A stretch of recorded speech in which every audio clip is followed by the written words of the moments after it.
ఆంధ్రప్రదేశ్ ఏకైక శాశ్వత రాజధానిగా అమరావతికి చట్టబద్దత కల్పిస్తూ కేంద్ర ప్రభుత్వం ప్రవేశపెట్టిన బిల్లుకు ఈ రోజు లోక్సభ ఆమోదముద్ర వేసింది. ఏపీ పునర్వ్యవస్థీకరణ చట్టం 2014కు సవరణలు చేస్తూ తెచ్చిన ఈ బిల్లును సభ ఆమోదించింది. జూన్ 2, 2024తో హైదరాబాద్ ఉమ్మడి రాజధాని గడువు ముగిసిన నేపథ్యంలో కేంద్రం ఈ కీలక అడుగు వేసింది. దశాబ్ద కాలంగా రాజధానిపై నెలకొన్న సందిగ్ధతకు ఈ పరిణామంతో దాదాపుగా తెరపడినట్లయింది. ఈ చట్టబద్దతతో రాష్ట్రానికి పలు ప్రయోజనాలతో పాటు కొన్ని సవాళ్లు కూడా ఉన్నాయని విశ్లేషకులు భావిస్తున్నారు. గత కొన్నేళ్లుగా రాజధాని మార్పు ప్రతిపాదనతో రాష్ట్రంలో పెట్టుబడుల వాతావరణం ముగిసిందనే విమర్శలున్నాయి. ఇప్పుడు అమరావతికి పార్లమెంటు చట్టపరమైన రక్షణ కల్పించడంతో ప్రభుత్వ విధానాల్లో స్థిరత్వం వస్తోందని పారిశ్రామిక వర్గాలు ఆశిస్తున్నాయి. ఈ భరోసాతో జాతీయ, అంతర్జాతీయ ఐటీ తయారీ రంగాల సంస్థలు ఏపీలో పెట్టుబడులు పెట్టేందుకు ముందుకొస్తాయి. దీనివల్ల రాష్ట్రంలోని నిరుద్యోగ యువతకు ఉపాధి అవకాశాలు మెరుగుపడే అవకాశం ఉంది. పరిపాలన, శాసన, న్యాయ వ్యవస్థలు అన్ని ఒకే నగరంలో ఉండడం వల్ల అధికారిక కార్యకలాపాలు వేగవంతమవుతాయని ప్రభుత్వ వర్గాలు చెబుతున్నాయి.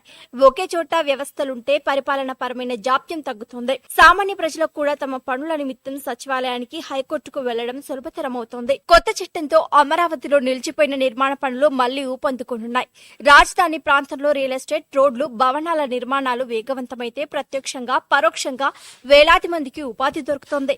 అంతేకాకుండా రాజధాని అభివృద్ధి పేరుతో కేంద్రం నుంచి అధికారికంగా నిధులు ఆగడానికి ఈ చట్టం రాష్ట్ర ప్రభుత్వానికి ఒక బలమైన ఆధారంగా నిలుస్తోంది. రాజధాని కోసం భూములిచ్చిన 34,000 మంది రైతుల ఆశలకు కూడా ఇది ఊరటనిచ్చే అంశం. అమరావతికి చట్టబద్దత దక్కినప్పటికీ అన్ని వెంటనే పరిష్కారం కావని ఆర్థిక నిపుణులు చెబుతున్నారు. సువిశాల ప్రాంతంలో కొత్త నగరాన్ని నిర్మించడానికి లక్షల కోట్ల రూపాయల నిధులు అవసరం. ప్రస్తుత రాష్ట్ర ఆర్థిక పరిస్థితి దృష్ట్యా ఇంత భారీ మొత్తాన్ని సమీకరించడం ప్రభుత్వానికి అతిపెద్ద సవాల్. దీనికి తోడు పరిపాలన ఒకే చోట కేంద్రీకృతమైతే రాయలసీమ, ఉత్తరాంధ్ర ప్రాంతాలు నిర్లక్ష్యానికి గురవుతాయన్న వాదనలు కూడా ప్రభుత్వం పరిగణలోకి తీసుకోవాలి.